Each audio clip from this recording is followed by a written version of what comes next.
Voyons ce matin, qu'est-ce qu'une voiture hybride? Une voiture hybride est par définition une voiture qui combine deux sources d'énergie pour se déplacer, un moteur thermique, essence ou diesel, et ou plusieurs moteurs électriques. Lorsqu'elles circulent, ces voitures ont la capacité d'optimiser l'usage des différents moteurs en fonction de la vitesse du véhicule. L'objectif de ce procédé est de réduire la consommation de carburant et les émissions de CO2 causées par les moteurs thermiques.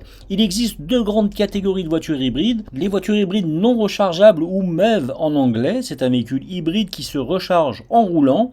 La batterie d'une voiture non rechargeable se recharge uniquement grâce à l'énergie récupérée lors du freinage ou de la décélération. Les voitures hybrides rechargeables, aussi nommées FEV, ont-elles une batterie qui peut être rechargée via une prise de courant ou une borne en plus de la récupération d'énergie en roulant. Elle cumule les deux systèmes. Pour fonctionner, toutes les voitures hybrides se rechargent en roulant. Cependant, leur fonctionnement diffère légèrement en fonction de si celle-ci est non rechargeable ou rechargeable. Les voitures hybrides non rechargeables fonctionnent avec un moteur électrique en soutien au moteur thermique. Lors des faibles vitesses ou des phases de démarrage, le moteur électrique prend le relais.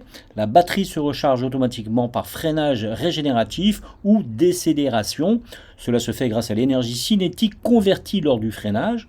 Les voitures hybrides non rechargeables dépendent uniquement de ce mode de récupération d'énergie.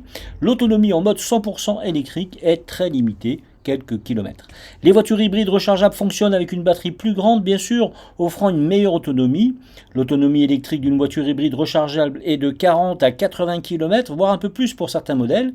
Ces véhicules peuvent rouler en mode 100% électrique pour les trajets quotidiens et basculer sur le moteur thermique pour les longues distances. Tout comme les véhicules totalement électriques, leur batterie peut se recharger via une prise domestique ou une borne de recharge publique ou privée.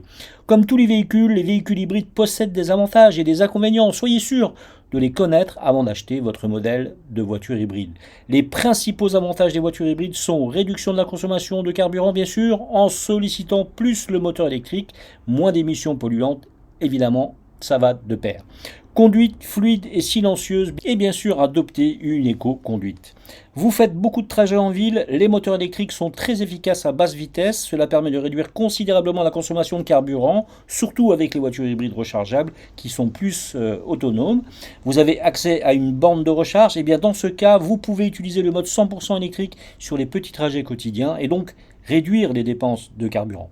Entretien réduit sur certains éléments, freins en meilleur état, boîte automatique simplifiée, les moteurs électriques permettent de préserver certaines pièces mécaniques. Attention, qui dit véhicule hybride rechargeable dit recharge journalière. Vous êtes obligé de recharger votre véhicule pour éviter que le moteur thermique ne soit forcé de prendre le relais trop souvent et donc de fait porter à la fois le moteur thermique, vous-même bien sûr, et le poids de la batterie, ce qui rend donc le véhicule comme un véhicule thermique classique avec une consommation augmentée de 30 à 40%. Sur ce sujet, lisez dans les articles sur gtmag.fr le fiasco de la voiture hybride rechargeable. Pourquoi fiasco? Tout simplement parce que beaucoup d'utilisateurs oublient ou ne veulent plus ou se soucient plus du tout de recharger leur véhicule.